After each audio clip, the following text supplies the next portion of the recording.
Express each in A form free from logarithms. हमें इसे logarithm के फ्री फॉर्म में लिखना है। जैसे 2 log x minus log y equal to 1 दिया हुआ है। इसे देखते हैं। सबसे पहले हम चेक करेंगे कि सबका बेस क्या है। इस log x to the base यहाँ 10 है, यहाँ भी 10 है। तो जब कुछ नहीं दिया हो तो हम ये मान के चलेंगे कि लॉगरिथमिक फॉर्म का बेस क्या है, 10 है। तो इसे लिखते हैं 2 log x minus log y, और यहाँ 1 है तो 1 को अगर हम लॉगरिथमिक फॉर्म में लिखें तो log 1 को हम लोग लिख सकते हैं log 10, क्योंकि log 10 का वैल्यू क्या होता है 1। और तीनों लॉगरिथमिक फॉर्म में हमारा बेस क्या है, कुछ नहीं दिया हुआ है, यानी log 10 है। अब हम देखते हैं कि सबसे पहले हम कोशिश करेंगे कि सारा हमारा बेस सेम बेस में हो। यहाँ भी log टू द बेस 10 है, यहाँ भी log टू द बेस 10 है, यहाँ भी log टू द बेस 10 है। तो उसके बाद का जो हमारा अप्रोच होगा वो हम देखेंगे कि लॉगरिथमिक के पहले कोई अगर कोएफिशिएंट है तो उसे पावर में चेंज करेंगे। यहाँ पे क्या है 2 है, तो ये किस में चेंज हो जाएगा, log x raise to the power 2 हो जाएगा, minus log y equal to log 10 हो गया। अब हम यहाँ देखेंगे कि यहाँ पे हम देख रहे हैं कि log एक टर्म है, उसके बाद माइनस है, दूसरा log टर्म है। तो ये कोसेंट लॉ ऑफ लॉगरिथम यहाँ पे यूज हम लोग करेंगे। तो यहाँ क्या हो जाएगा, log x square by y equal to log 10। यहाँ पे दोनों LHS और RHS में अगर हम देखें तो बेस सेम है, यहाँ भी log टू द बेस 10 है, यहाँ log टू द बेस 10 है। तब हम लोग दोनों को इक्वेट कर सकते हैं। तब ये क्या हो जाएगा, x square upon y equal to 10। तो x स्क्वायर इक्वल टू क्या हो गया, 10y। हम लोगों ने क्या किया, 2 log x minus log y equal to 1 था। 1 को हम लोगों ने लॉगरिथमिक फॉर्म में क्या लिखा, log 10 लिखा। उसके बाद यहाँ पे कोसेंट लॉ ऑफ लॉगरिथम लगा के हम लोगों ने log x square by y किया इक्वल टू log 10 हो गया। x square upon y equal to 10, क्योंकि दोनों तरफ बेस क्या है, सेम है, log टू द बेस 10 है, यहाँ भी log टू द बेस 10 है। तो x स्क्वायर इक्वल टू क्या हो गया, 10y। अगर इसी सवाल को हम लोग और एक तरीके से देखें, हम लोग इस बार क्या करते हैं कि लॉगरिथमिक फॉर्म को एक्सपोनेंशियल फॉर्म में बदल कर देखते हैं। जैसे यहां पे था 2 log x minus log y equal to 1। यहां पे 1 हम लोग रहने देते हैं और उसके बाद आगे बढ़ते हैं। ये क्या हो जाएगा, log x raise to the power 2 minus log y equal to 1। यहां पे हम लोग कोसेंट लॉ ऑफ लॉगरिथम लगाएंगे तो ये क्या हो जाएगा, log x square upon y equal to क्या हो गया, 1। हमें पता है कि ये लॉगरिथमिक फॉर्म को एक्सपोनेंशियल फॉर्म में बदलने के लिए हमें क्या करना होगा, x square upon y equal to क्या हो जाएगा, यहाँ पे बेस कुछ नहीं है तो यहाँ बेस क्या है, 10 है। तो ये 10, ये यहाँ वाला पावर इधर आ जाएगा तो क्या हो जाएगा, 10 रेज टू द पावर 1। तो x स्क्वायर y 10 raise to the power 1 equal to क्या हुआ, 10 ही हो गया। तो x स्क्वायर इक्वल टू क्या हो जाएगा, 10y। यहां भी देखें, अगर लॉगरिथमिक फॉर्म को एक्सपोनेंशियल फॉर्म में बदल रहे हैं तो भी हमारा x स्क्वायर इक्वल टू क्या आएगा, 10y। यहां भी x square equal to 10y। और हम किसी भी तरीके से अप्रोच से आगे बढ़ेंगे हमारा आंसर सेम आएगा।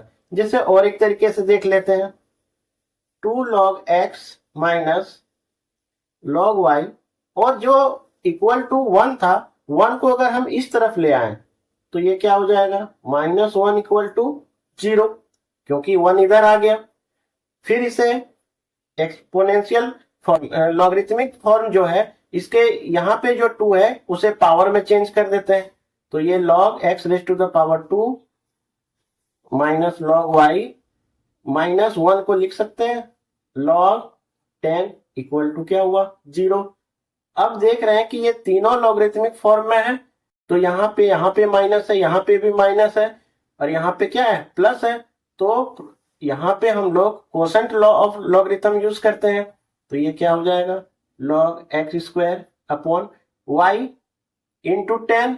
यहाँ पे क्या है y, यहाँ पे क्या है 10, क्योंकि यहाँ पे भी माइनस है, यहाँ पे भी माइनस है, तो ये y इंटू 10, तो इसको लिख सकते हैं ये 10 यहाँ आ गया, क्या हो गया 10y इक्वल टू क्या हो गया 0। अब यहाँ पे हम लोग या तो इसे एक्सपोनेंशियल फॉर्म में चेंज करके बना सकते हैं, या हम इसको इस 0 को भी हम लोग लॉगरिथमिक फॉर्म में लिख सकते हैं। जैसे देखते हैं log x square upon 10y equal to, हमें पता है कि यहाँ पे बेस क्या है 10 है, तो हम इसे भी लिख सकते हैं log 1 टू द बेस 10, क्योंकि log 1 का वैल्यू क्या होता है टू द बेस 10 का, log 1 to any base except 1 equal to 0। ये log 1 का वैल्यू 0, यहाँ पे log 1 लिखे। अब यहाँ पे चूंकि यहाँ पे भी बेस 10 है, यहाँ पे भी बेस 10 है, तो ये दोनों इक्वेट कर देंगे, तो ये क्या हो जाएगा x square upon 10y equal to 1, तो ये किस में बदल जाएगा x square equal to 10y। तो हम लोग देख रहे हैं कि हम लोग किसी भी तरीके से प्रॉब्लम में आगे बढ़ रहे हैं तो हमारा आंसर आ जा रहा है। एक नेक्स्ट क्वेश्चन देखते हैं। यहाँ पे दिया हुआ है कि 2 log x plus 3 log y equal to log a। सबसे पहले हमने क्या कहा कि सबसे पहले हम लोग चेक करेंगे कि बेस क्या है। यहाँ पे बेस क्या है 10, यहाँ पे भी बेस क्या है 10, यहाँ पे भी बेस क्या है 10। तो हम पहले देख लिए कि तीनों लॉगरिथमिक जो टर्म्स हैं उनमें बेस क्या है 10। अब सबसे पहले हम लोग जो इसके पहले जो कोफिशिएंट है उसको पावर में चेंज करते हैं, तो यह क्या हो जाएगा log x raise to the power 2 log y raise to the power 3, और इधर जो था वही रहने दिए log a। अब यहाँ दो टर्म के बीच में प्लस है, तो यहाँ पे हम लोग प्रोडक्ट लॉ ऑफ लॉगरिथम का यूज करेंगे। प्रोडक्ट लॉ ऑफ लॉगरिथम का यूज करके क्या हो जाएगा log x square into y cube equal to log a। अब हम देख सकते हैं कि यहाँ पे भी बेस सेम है, यहाँ पे भी बेस 10 है, यहाँ पे भी बेस 10 है, तो ये दोनों इक्वेट हो जाएगा। तो लिख सकते हैं x square into y cube equal to a। इसको जिस फॉर्म में लिख रहे हैं इसमें कोई लॉगरिथमिक टर्म तो है नहीं, यहाँ पे भी x square equal to 10y आया था, ये इसमें कहीं लॉग तो था नहीं, तो ये फ्री फ्रॉम लॉगरिथमिक फॉर्म हुआ, यहाँ भी फ्री फ्रॉम लॉगरिथमिक फॉर्म हुआ। इसे और एक तरीके से भी देखते हैं। हम यहाँ पे log x square log y raise to the power 3, और ये जो इक्वल टू log a था अगर उसे हम इस तरफ ले आए तो क्या होगा log a इक्वल टू क्या हो गया 0। अब फिर हम यहाँ प्लस भी है और माइनस भी है, यानी प्रोडक्ट लॉ और कोसेंट लॉ एक साथ यूज कर लेंगे, तो ये क्या बन जाएगा log, यहाँ प्लस में है तो एक्स स्क्वायर, यहाँ भी प्लस में है तो यहाँ पे इंटू हो जाएगा x square into y cube by, यहाँ पे माइनस है तो ये यहाँ आ जाएगा इक्वल टू क्या हो गया 0। अब हम देख सकते हैं कि इसे हम दो तरीके से आगे बढ़ सकते हैं। एक तरीका है कि इसे हम एक्सपोनेंशियल फॉर्म में चेंज करें।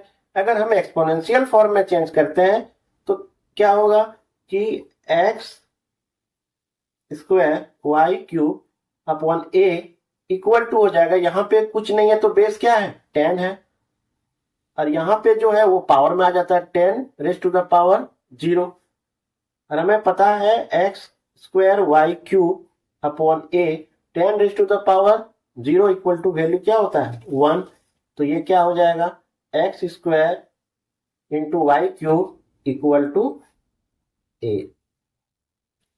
तो यहाँ पे भी वही चीज आया, x square into y cube equal to a. इस तरह भी बनाएंगे तो x square into y cube equal to a. और यहाँ पे हम बोले थे और एक तरीके से कर सकते हैं। यहाँ पे हम लोगों ने क्या किया था, लॉग ए ही था। इस जीरो को भी हम लोग लॉगरिथमिक फॉर्म में लिख सकते हैं, देखते हैं। यहाँ पे log x square y cube upon a था, और हमें पता है लॉग जीरो है, तो किसका वैल्यू जीरो होता है, लॉग वन का। तो लॉग वन, यहाँ पे बेस 10 भी है, यहाँ पे भी log one two the base 10 है। अब इन दोनों को इक्वेट कर देते हैं तो क्या हो जाएगा, x square x square y cube था, x square y cube upon a equal to 1 हो गया। क्यों, ये दोनों इक्वेट कर दिए। तो यहाँ पे क्या हो गया, x square y cube equal to a. तो हम यहाँ इन दोनों सवाल में क्या देखे कि कोई भी सवाल रहे, किसी भी तरीके से रहे, अगर लॉग उस तरफ है तो भी हमारा प्रॉब्लम सॉल्व हो जाएगा। जो दिया हुआ है 1, उसे एक्सपोनेंशियल फॉर्म में चेंज करके भी हम लोग चेंज कर सकते हैं। अगर उस तरफ 0 हो गया तो 0 के जगह पे बेस चूंकि यहाँ पे 10 है, तो log 1 टू द बेस 10 का भी वैल्यू 0 आएगा।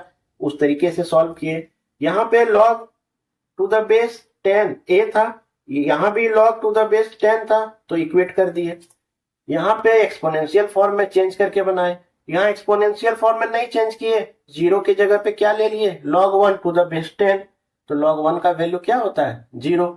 यहाँ भी इक्वेट कर दिए, इस तरह यहाँ भी बन गया। ऐसे ही हम लोग और कुछ सवाल देखते हैं। नेक्स्ट प्रॉब्लम है a log x minus b log y equal to 2 log 3।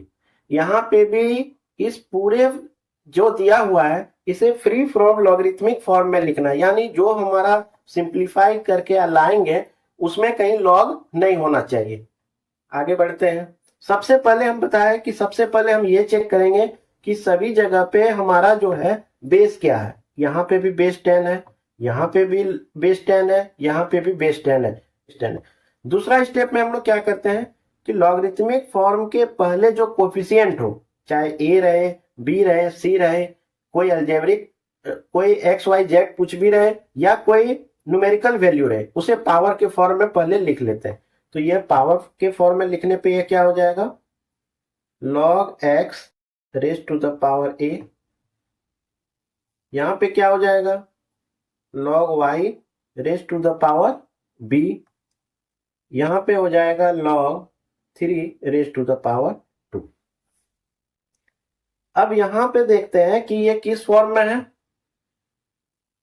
यहाँ पे माइनस है, दो लॉगरिथमिक टर्म के बीच में माइनस है, तो यहाँ पे कोसेंट लॉ ऑफ लॉगरिथम का यूज करेंगे। तो ये क्या हो जाएगा, log x raise to the power a upon y raise to the power b equal to log 3 का स्क्वायर क्या हो जाएगा, log 9। अब यहां देखते हैं कि यहाँ पे भी बेस 10 है, यहाँ पे भी बेस 10 है, तो दोनों साइड LHS और RHS को इक्वेट कर देते हैं। तब ये क्या हो जाएगा, x raise to the power a upon y raise to the power b equal to 9। x raise to the power a equal to 9 y raise to the power b। ये हमारा यहाँ पे ये आ गया इस फॉर्म में।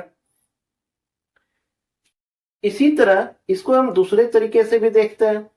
दूसरे तरीके का मतलब क्या हुआ कि ये जो RHS में इधर दाहिने तरफ जो दिया हुआ था, उसको अगर हम इस तरफ ले आए तो क्या बनेगा, देखते हैं। log x raise to the power a minus log y raise to the power b minus log 3 raise to the power 2 था, तो ये log 9 बन गया, इसे इधर ले आए इक्वल टू 0। अब हम देख सकते हैं कि ये तीनों जो है हमारे किस फॉर्म में है, यहाँ पे प्लस है, ये दोनों जगह पे माइनस है, तो यहाँ कोसेंट लॉ ऑफ लॉगरिथम का यूज करते हैं। तो ये क्या हो जाएगा, log x raise to the power a upon y raise to the power b into 9, तो 9 को यहां पहले लिख लेते हैं, तो ये क्या हो गया, equal to 0। X raise to the power, ये प्लस में है, ये दोनों टर्म के पहले क्या है, माइनस, ये नीचे दोनों आएगा, y raise to the power b और 9 दोनों यहां नीचे आ जाएगा। अब हमारे पास दो ऑप्शन है, या तो इसे हम एक्सपोनेंशियल फॉर्म में चेंज करके भी बना सकते हैं, और हम इसके लॉगरिथमिक फॉर्म में भी चेंज करके बना सकते हैं। पहले हम लोग इसे देखते हैं, एक्सपोनेंशियल फॉर्म में चेंज करते हैं। अब हमें पता है कि x raise to the power a upon 9 y raise to the power b equal to क्या हो जाता है, यहां पे बेस क्या है 10, ये पावर उसके ऊपर आ जाएगा, 10 raise to the power 0 equal to क्या हो जाएगा 1। तो x raise to the power a equal to, ये क्रॉस मल्टीप्लाई करेंगे क्या हो जाएगा 9 y raise to the power b। यही वैल्यू आ गया, यहाँ पे जो आया वही चीज यहाँ आया, ये बिना लॉगरिथमिक फॉर्म में है। और यहाँ पे हम बोल रहे थे कि इसे हम लोगों ने किस फॉर्म में चेंज किया, एक्सपोनेंशियल फॉर्म में चेंज किया। अगर इसे हम लोग एक्सपोनेंशियल फॉर्म में अगर नहीं भी चेंज करते हैं तो भी बन जाता। देखते हैं, log x raise to the power a upon 9 y raise to the power b equal to 0 था, तो 0 के लिए हम लिख सकते हैं log 1। क्यों, log 1 टू द बेस 10 का भी वैल्यू क्या होता है 0।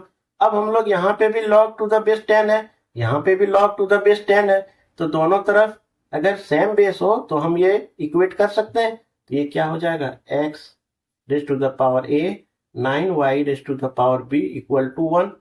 तो फिर उसी तरह x raise to the power a equal to क्या हो गया 9y raise to the power b। तो हम देख रहे हैं कि किसी भी तरीके से हम आगे बढ़ेंगे, अगर हमारा अप्रोच सही है तो हमारा आंसर तीनों केस में आएगा। यानी अगर वो आरएचएस वाला आरएचएस की तरफ ही रहने दिए और आगे बढ़े, जो आरएचएस में था 2 log 3 जो आरएचएस में था उसे बाएं तरफ हम ले आए, इक्वल टू 0 करके बनाएंगे तो भी बन जाएगा। एक्सपोनेंशियल फॉर्म में चेंज करेंगे फिर भी बनेगा। अगर 0 है तो 0 है तो 0 के लिए log 1 ले लेंगे, कभी अगर इक्वल टू के बाद 1 आएगा तो वहां log 10 ले लेंगे। इसी तरीके से किसी भी तरीके से बढ़ेंगे, हमारा जो प्रॉब्लम है वो सॉल्व हो जाएगा।